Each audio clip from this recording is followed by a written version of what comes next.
Thank you, Acting Deputy Speaker.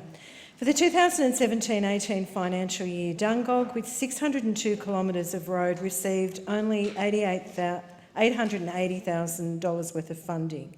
If you compare this with the City of Sydney, which has 301 kilometres of road, it received just over $1.25 million. And Liverpool, in my electorate, has in excess of 900 kilometres of road and receives $2.1 million. You can see that there are challenges here with the way that these things are looked at.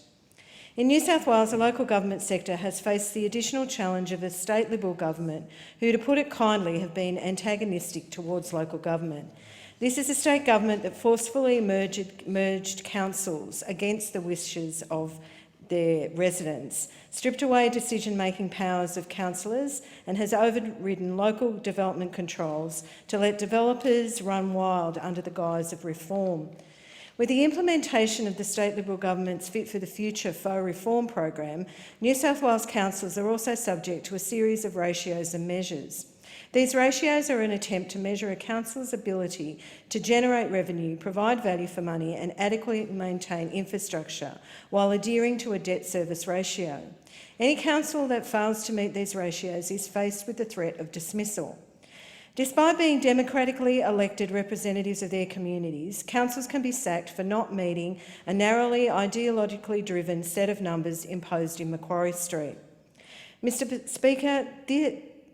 Madam Deputy Speaker, there is a saying that all politics is local. However, the state and federal Liberal governments appear to have taken this as a licence to abrogate their responsibility and recklessly cost shift to local government. Peak bodies for councils in my state, the Local Government New South Wales, estimates that cost shifting by state and federal governments is costing local councils upwards of $800 million a year.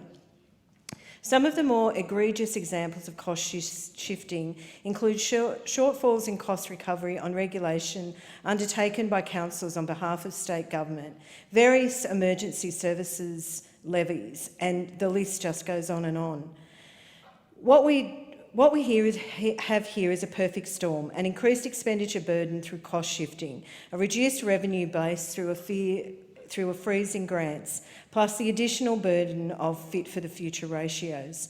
Local governments all over Australia now face a lose-lose situation where costs are shifted onto them by other levels of government, meaning their residents are completely left in the cold. Thank you.